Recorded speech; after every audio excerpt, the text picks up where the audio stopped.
শ্রেষ্ঠ বাগ্মী বেদে ও ভারতীয় দর্শনের মহাবিদ্যার শ্রীমৎ স্বামী কেশবানন্দ বোন মহারাজ আমাদের পরমারাধ্য শ্রীল গুরুদেব জগৎ কল্যাণের জন্য যেসব রত্ন ও কবচ আদি দিয়েছেন ও যারা তার সান্নিধ্যে এসেছেন সেই সব লক্ষ লক্ষ ভক্ত কাল সর্প দোষ কাটিয়ে ও তার উপদেশ মতো চলে জীবনের অন্ধকার হতে মুক্ত হয়ে প্রকৃত শান্তি লাভ করে চলেছে। শ্রী গুরুদেবের চরণে প্রার্থনা করছি জগৎ কল্যাণে অমর কথা পরিবেশন করুন। অনুষ্ঠান দেখুন প্রতি বুধবার থেকে রবিবার সকাল 6:30 থেকে 7টা পর্যন্ত রূপসী বাংলায় অমর কথা শ্রবণ করুন।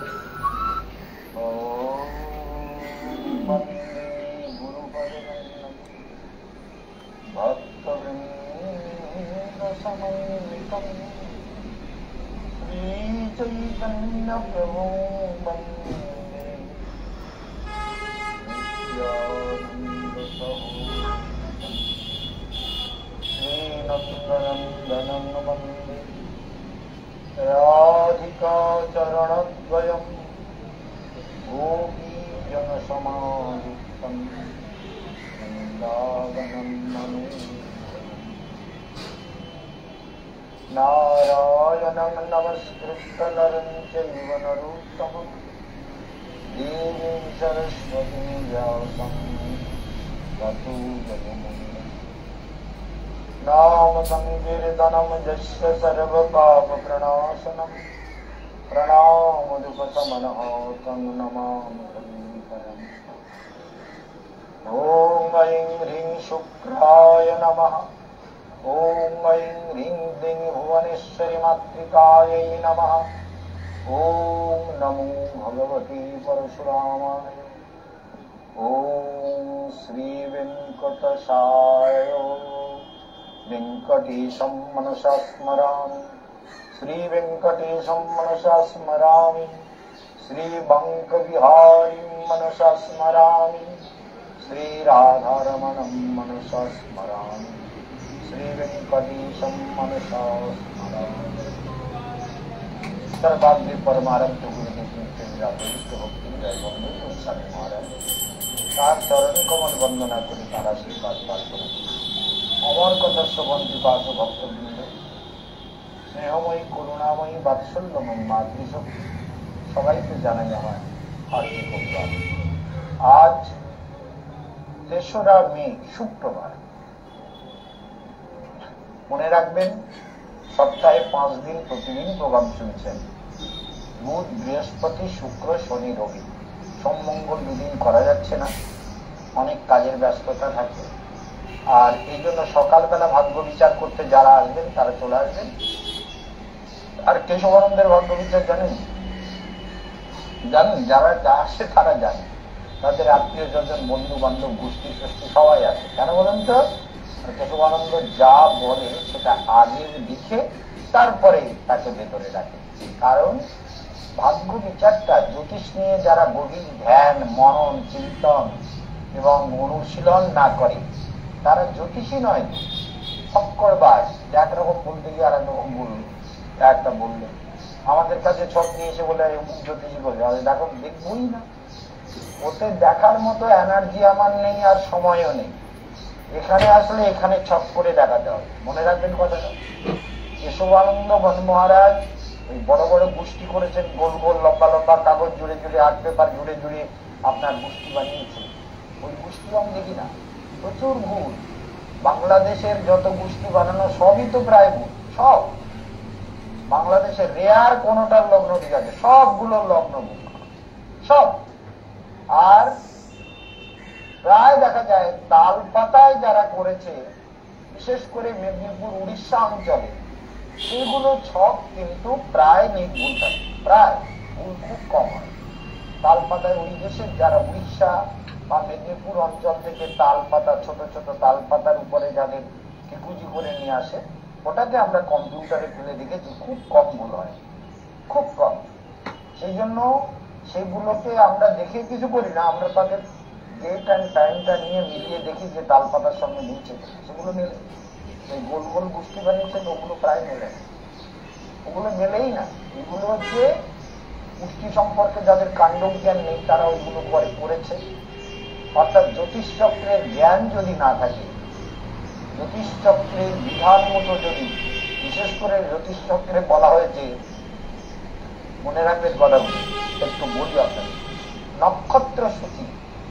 যে একটা জাতকের নক্ষত্র নির্ধারণ করতে পারে না, এরকম যদি মানে কোন নক্ষত্রে তার জন্ম হয়েছে জানেন তো, একটা নক্ষত্রের পরিমাণ হচ্ছে 13 ডিগ্রি 20 মিনিট। 13 ডিগ্রি 20, একটা রাশির পরিমাণ হচ্ছে 30 ডিগ্রি।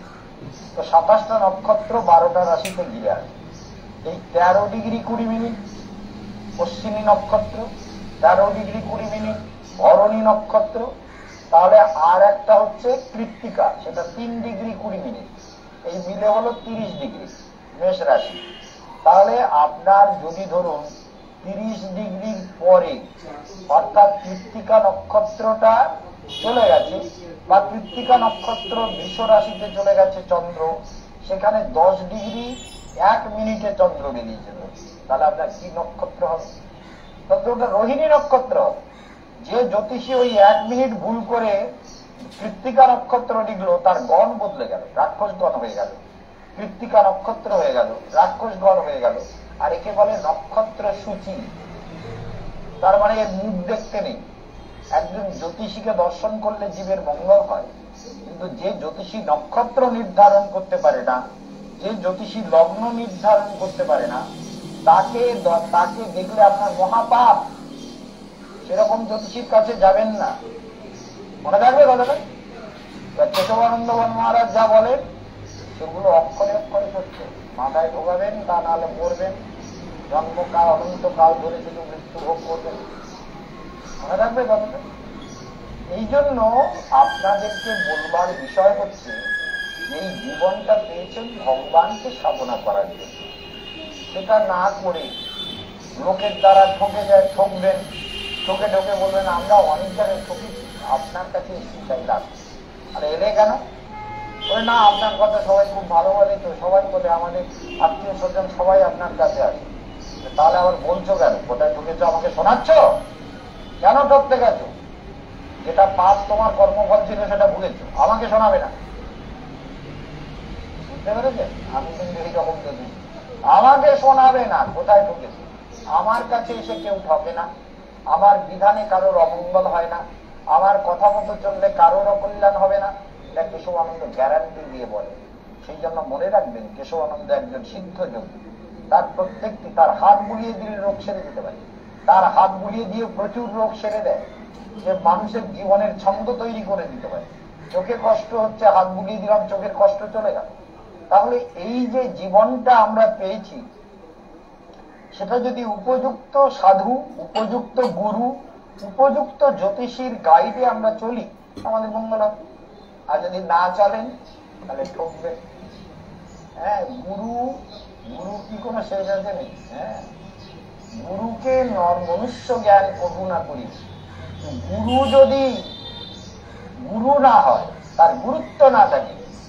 গুরু মানে, গুরু শব্দের স্বাভাবিক অর্থ হচ্ছে ভারী।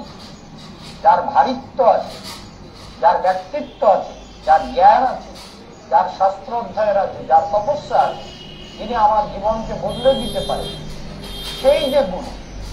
হ্যাঁ, গু শব্দ অন্ধকার, গু শব্দ তদ্বিরোধক, যিনি অন্ধকার থেকে আমাকে আলোর জগতে নিয়ে যেতে পারে, তিনি গুরু। যিনি আমার জীবনে ছন্দ দিতে পারে, ভক্তি দিতে পারে, ভগবত ধ্যান তৈরি করে দিতে পারে, জীবনকে সুন্দর করে দিতে পারে, তিনি প্রকৃত গুরু। সেই গুরুর উপদেশ যদি আমরা শুনে চলি, তাহলে নিশ্চিত মঙ্গল হবে। মনে রাখবেন যেন গুরু এত সোজা নয়। গুরু করলাম, যাকে তাকে গুরু করে নিলাম, নিয়ে ভাবনা এই তো আমার দীক্ষা নিয়েছে, দীক্ষা নিয়েছে বলে গুরুদেব সাধনা জানে।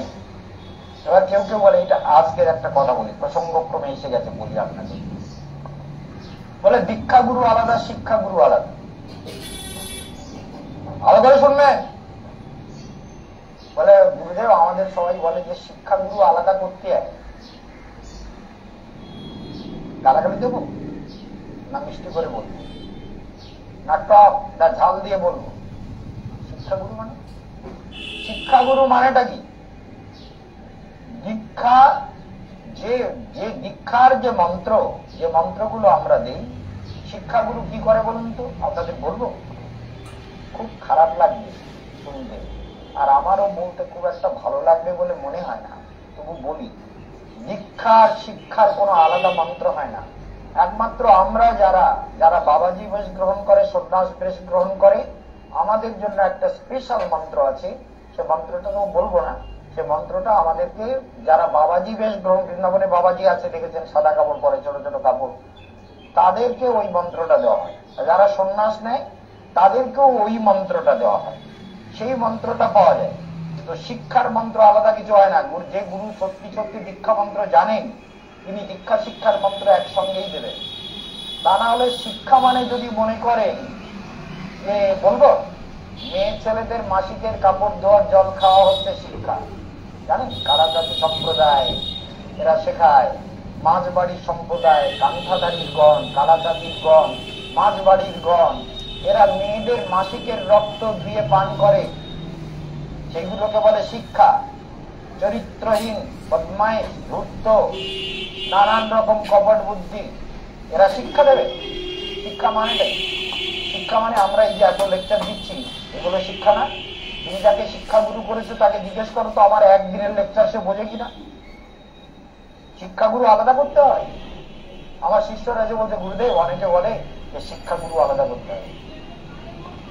এইরকম পশুবানন্দের শিষ্য হয়ে এরকম প্রশ্ন করে, এরকম পাপী তো আমি জগতে দেখি না। শিক্ষা আলাদা হয় কি করে? আমি শিক্ষা দিচ্ছি না, প্রতিদিন টেলিভিশনে লেকচারে শিক্ষা দিচ্ছি, প্রতিদিন বৃন্দাবন থেকে শিক্ষা দিচ্ছি, এইভাবে ভজন করো, এইভাবে ধ্যান করো। তোমার শিক্ষাগুলো তোমাকে কি ধ্যান দেবে? তোমার এই বাঁশ দিয়ে কি আকাশে তুলে ভগবানের কাছে পৌঁছে দেবে? কি শিক্ষা দেবে? বাঁশ কি করে ঢোকাতে হয়? ধূর্ত লোক, পাষণ্ড কোথাকার তোমরা। এই জন্য শিক্ষাগুলো, এটা আমাদের শিক্ষা গুরুবাদ করতে বলছে। তারা পাপি, নরাধম, দুর্মতি, সব নোংরা জীব, তারা এরকম। হ্যাঁ, অনেক ঘটনা জানি আমি যে বলছি না, এগুলো চ্যালেঞ্জ করে বলছি, এগুলো সব আমি জানি এবং সব আমি খবর রাখি এবং সব প্রমাণিত সত্য। এই সব ধর্মের নামে চলে, জগতে যে ধর্ম নামে যত কিছু চলে, ভাগবত কহে তাহা পরিপূর্ণ চলে। মনে যে আপনি এত কয়েক কথা বললেন, বলে পড়া কথা না, যারা জানে তারা মাথা নিচু করে নিচে দেখতে পাবেন পাশাপাশি। ওই সব গণ যারা, ওই গণগুলো অনেক রকম ব্যাপার আছে, সেগুলো আপনাদের আমি যদি টেলিভিশনে ব্যাখ্যা করি না, লোকে বলবে যে মহারাজ আমাদের নামে এরকম বলছেন, আমাদের সম্পর্কে। একদিন ওই রকম বক্তৃতা দিতে গিয়ে নৈনিতালে এক জায়গায় দেখি আমাদের নিজেদের ভক্ত কত নিলে। কেন?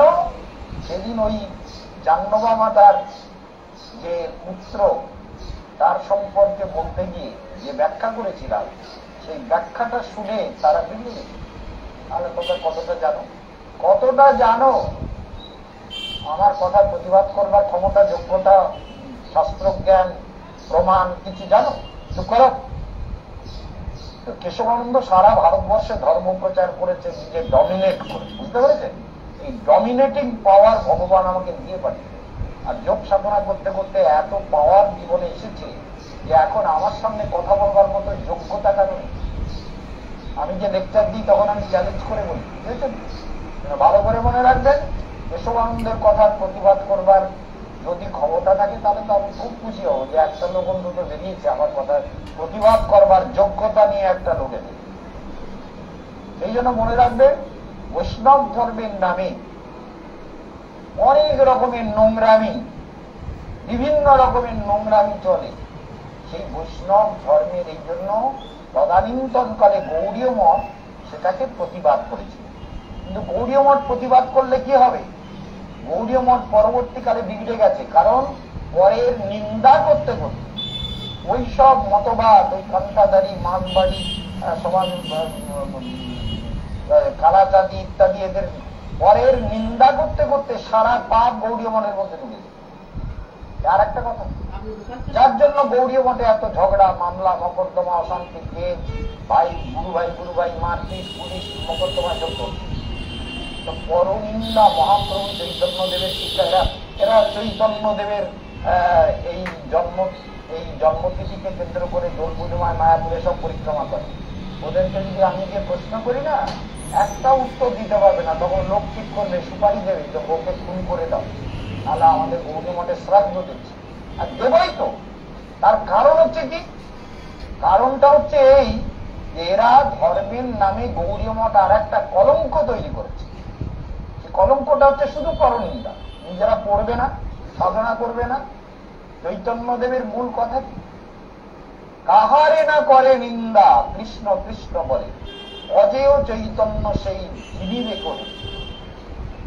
কাহারেও না করে নিন্দা, কারো নিন্দা করবে না। এটা তো আমাকে আচার্য রূপে ব্যাখ্যা করতে গিয়ে আমি বললাম এসব অপসম্প্রদায় জগতে প্রচলিত আছে। এ নিয়ে এতে বই বেরিয়েছিল রাধাকুণ্ড থেকে, বৈষ্ণব সদাচার নামে একটা বই রাধাকুণ্ড থেকে সমস্ত বৈষ্ণব সমাজ মিলে একটা বই বের করেছিল। সেই বইটাও আমার কাছে আছে। তাতে এইসব ডন টন নিয়ে নানান ব্যাখ্যা করা হয়েছে। আমি বিনা প্রমাণে কথা বলি না, এটা আমি বই ছাপানো আছে, বৈষ্ণব সদাচার বলে গ্রন্থ। সেই জন্য মনে রাখবেন যে কেশবানন্দ বন মহারাজের কথাকে কাটবার মতো ক্ষমতা নিয়ে জগতে কেউ জন্মায় না, আর জন্মাবেও। সেই জন্য মহারাজ বলছেন যে গৌড়ীয় মঠও পরের নিন্দা করতে করতে, পরনিন্দা পরচর্চা করতে করতে সব পাপগুলো গৌড়ী মঠের মধ্যে ঢুকে যাবে। আরো করে মনে রাখবে। সেই জন্য এই অদ্ভুত জীবন, অদ্ভুত ব্যাপার আমাদের জীবন পথে নানান ভাবে আমাদেরকে প্রভাবিত করে। সেই জন্য আপনাদেরকে বলি, এই জীবনটা সাধনার জন্য পেয়েছেন, সাধনা করবেন, সাধনার দ্বারা জীবনকে সমৃদ্ধ করবেন, তবেই আপনার আমার জগতে সবার কল্যাণ। তাহলে দেখুন, এই যে চিত্তভূমি, হ্যাঁ, যে ভূমিটা লাভ করলে মানবের যথার্থ কল্যাণ হয়, মঙ্গল হয়, যে চিত্তভূমিতে পৌঁছালে জীবের সত্যিকারের মঙ্গল লাভ হয়, সেই অলব্ধ ভূমিঙ্গত্ব দর্শন বলছে, যোগ দর্শন অলব্ধ ভূমিঙ্গত্ব পতঞ্জলি বলছেন যে জীব সেই ভূমিটাই লাভ করতে পারেনি, যে ভূমিতে দাঁড়ালে সে সবকিছু সত্যি সত্যি দেখতে পায়। অলব্ধ ভূমিঙ্গত্ব, ভূমিটা লাভ হয়নি, ভূমিটা লাভ হয়নি, কথাটা মনে রাখবে, ভূমিটা লাভ হয়নি। অলব্ধ ভূমিঙ্গত্ব, অলব্ধ ভূমিঙ্গত্ব, তাহলে অলব্ধ ভূমি, তাহলে ভূমিটা যদি অলব্ধ, মানে আমার সেই ভূমিটাই লাভ হয়নি, যে ভূমিটায় দাঁড়িয়ে আমি সত্যিকারের কল্যাণ লাভ করতে পারি। অলব্ধ ভূমিঙ্গত্ব, তাহলে মনে রাখবেন যে ভূমিটা যদি ঠিক মতো না হয়, ভূমিটা যদি ঠিক মতো প্রাপ্ত না হয়, তাহলে মানবের জীবন সত্যি সত্যি কল্যাণ লাভের যোগ্য হয়ে ওঠে না। সেই জন্য আমাদের মনে রাখতে হবে যে ভূমিটা অলব্ধ ভূমিঙ্গত্ব, ভূমিটাকে লাভ করতে হবে। মানে যে স্তরে দাঁড়িয়ে সাধনা হয় সেই সাধনা স্তর। সেই জন্য চিত্তভূমি যদি ডিস্টার্ব হয়ে যায়, চিত্তভূমি যদি ডিস্টার্ব হয়ে যায়, তাহলে আমরা সত্যি সত্যি কল্যাণ লাভের অযোগ্য হয়ে যাই। যেমন এখানে আগ্নিদ্রের কথা বলা হচ্ছে। আগ্নিদ্র পূর্বতীর্থী একটা মহাসুন্দরী অপ্সরা, তার রূপে, তার মোহে, তার আসক্তিতে আগ্নিদ্র এমন ভাবে প্রভাবিত হয়ে গেলেন যে মৃত্যুকালে অপ্সরীর কথা মনে পড়ে গেল। এইটা আপনাদের কিন্তু মনে রাখতে হবে। মরণকালে যদি শ্রী ভেঙ্কটেশম মনসা স্মরামি, শ্রী বদ্রীনারায়ণম মনসা স্মরামি, শ্রী বঙ্ক বিহারী মনসা স্মরামি, আমরা যদি ভেঙ্কটেশকে স্মরণ করি, মরণকালে যদি রামচন্দ্র, নারায়ণ, ভেঙ্কটেশ তার স্মরণ যদি হয়, তাহলে মন সুন্দর হয়ে যাবে। আর মরণকালে যদি সুন্দরীর চিন্তা হয়, তাহলে কি স্বর্গলোকে যেখানে দেবতারা সুখে থাকেন, ভাগবত তাই বলছেন, যেখানে দেবতারা, পিতৃ পুরুষরা যেখানে অবস্থান করেন, সেই পিতৃ পুরুষগণের অবস্থানের ক্ষেত্র, সেইখানেই আমরা কিন্তু পৌঁছে যাই। অর্থাৎ সুখ ভোগ করার জন্য সুন্দর তার সুন্দর উপবন বনশ্রেণী সুন্দরী, তার সৌন্দর্য, তার মোহ, তার প্রতি আকর্ষণ, এইগুলো নিয়ে যখন আমরা মরি, তখন মরণের পর ওই লোকে চলি, অর্থাৎ স্বর্গলোক, যেখানে পিতৃলোকগণ আছেন, পিতৃপুরুষগণ আছেন। পিণ্ড দান করলেই, যারা পিণ্ড দান করে না, এদের পিতৃপুরুষরা তো প্রেত লোকে ঘুরে বেড়াচ্ছে, ঘুরে বেড়াবেই, এটাই নিয়ম, ভুলে যাবেন না। যাদের পিতৃপুরুষদের পিণ্ড দান দেবেন না, না এদের ভালো করে শ্রাদ্ধ, পিণ্ড দান, দান দক্ষিণা শুভকর্ম না করবেন, তার পিতৃপুরুষ ওই লোকে গিয়েও শান্তি পাবে না। সেই জন্য পুত্রের কর্তব্য, আর যারা পরিজন থাকে তারা গয়াধামে গিয়ে পিণ্ড দান করবেন, বাড়িতে গ্রহ শান্তি সস্তায়ন করবেন, সাধু ব্রাহ্মণের সেবা করবেন, তাতে জীবনটা সুন্দর হবে। আর যদি আপনি তা না করেন, তাহলে ওই পিতৃপুরুষগুলো ওখানে গিয়ে জম যাতনা ভোগ করবে। যেমন ভাবে আপনি জম যাতনা ভোগ করতে চাইবেন, এই পঞ্চম স্কন্ধে বর্ণিত হয়েছে যে যারা যেরকম ভক্ষণ করে তাদের পরিণতি সেরকম জমলোকে গিয়ে হয়। পঞ্চম স্কন্ধে বর্ণিত, মানব অনেকে পাপ করে, অনেকে প্রাণী হত্যা করে, মাংস খায়, মাছ খায়, এইসব নানান রকম ভাবে যারা সদাচার পালন করেন না, গুরুদেবের আদেশ পালন করেন না, নিরামিষ ভোজন করেন না। দেখবেন নিরামিষ আর আমিষের ভোজন, 7 দিন নিরামিষ খাবে, শরীরটা কেমন থাকে দেখবেন, আর 7 দিন আমিষ খাবে, তাতে শরীরটা কেমন থাকে দেখবেন। বাস্তব ফল পাবেন, দেখতে পাবেন। শরীরে অতিরিক্ত ফ্যাট জমবে না, শরীর ভালো থাকবে, হজম ভালো হবে, পেট পরিষ্কার হবে, রোগ ব্যাধি কম হবে, শরীর হালকা থাকবে। আর যত 1 সপ্তাহ ধরে মাছ মাংস খান খুব করে, খাওয়ার পরে দেখুন শরীর কেমন হয়, বুকে জাম হবে, কফ জমবে, শরীর ভালো থাকবে না, পেট পরিষ্কার হবে না, পেটের বায়ু দুর্গন্ধ হবে। প্র্যাকটিক্যাল করে দেখুন। এগুলো যারা খায় তারা জানে যে তামসিক খাদ্যগুলো আমাদের শরীরের জন্য, শাস্ত্র বলছেন, ক্ষতিকর, শরীরের জন্য ক্ষতিকর। যত সাত্বিক আহার করবেন তত ভালো থাকবেন। সাত্বিক আহার, তবে সাত্বিক আহার করতে গিয়েও অনেক ঘি খাবেন, অনেক মাখন খাবেন, অনেক দুধ খাবেন, সেটাও কিন্তু আপনার জন্য ক্ষতিকর, এটাও মনে রাখবেন। সাত্বিক আহার করতে গিয়ে সাত্বিক আহারের মধ্যে সাত্বিক খাদ্যটাও লিমিটেড, ওজন বুঝে ভোজন করে। কতটা খেলে শরীর ভালো থাকবে সেটা যদি আপনার চেতনায় না থাকে, তাহলে খাদ্যটা আপনার জন্য কি হবে, বিষক্রিয়া করবে, যন্ত্রণার কারণ হবে। সেই জন্য আপনাকে চেষ্টা করতে হবে যে এমন খাদ্য খাবো যাতে শরীর মন সব ভালো থাকে, সবগুলো সুন্দর থাকে। কিন্তু শরীর মনকে ভালো রাখার জন্য আপনি তৈরি হবেন, এটা আপনার কর্তব্য। সেই জন্য এই আগ্নিদ্র ওই পূর্বচিত্তি অপ্সরার পাল্লায় পড়ে সংসার সুখ ভোগ করে তার বাসনা অতৃপ্ত থেকে গেল। এই পঞ্চম স্কন্ধটা এই জন্য আপনাদের জন্য দরকার বারবার। এই অতৃপ্ত বাসনা থাকলে আপনি সেই লোকে ধরে যতই সাধনা করুন, সাধনা করেছে কিন্তু মাথার মধ্যে ঘুরপাক খেয়েছে পূর্বচিত্তি, ওই সুন্দরী, তার নবযৌবন, তার সুন্দরতা, স্বর্গলোক। সেই জন্য যেমন যেমন ভাব তৈরি করেছে তেমন লোকে পৌঁছে গেছে। কে? আপনি ভালো করে মনে রাখবেন। এই জন্য আগ্নিদ্র তেমন লোকে, অর্থাৎ যেখানে পিতৃগণ সহজে পৌঁছে যান বিনা সাধনায়। পিতৃগণের পিণ্ড দান করলে সেই লোকে পৌঁছে দেওয়া যায়, সুখের লোকে, স্বর্গলোকে। সুখের লোকে পিতৃপুরুষকে পিণ্ড দানের দ্বারা পৌঁছানোর ক্ষমতা পুত্রের থাকে, সন্তানের থাকে। যদি তারা উপবাস করে বিধিবিধান মতো বিষ্ণু পাদ পদ্মে গয়াধামে গিয়ে পিণ্ডদান করে, তাহলে তার সেই ক্ষমতা বলে পিতৃপুরুষের উদ্ধার সাধন হয়। সেই জন্য আপনাদের মনে রাখতে হবে, এই জীবনটা পেয়েছেন, জীবনটাকে সুন্দর করার জন্য, পিতৃকুল মাতৃকুল সবার মঙ্গলের জন্য এবং সবাইকে উদ্ধার করার জন্য। নিজের উদ্ধার করবেন আর পরেরও উদ্ধার করবেন। জগতে মনে রাখবেন, এই জগৎটা এমন এমন মোহ পাশে ঘেরা, এই মোহ থেকে জীব কিছুতেই বেরোতে পারে না। মোহ নির্মাণ মোহাজিত সঙ্গদোষা অধ্যাত্ম নিত্যা বিনিবৃত্ত কামঃ দ্বন্দ্বৈর বিমুক্তা সুখদুঃখ সঙ্গৈ গচ্ছন্ত মূঢ়া পদমব্যয়ম।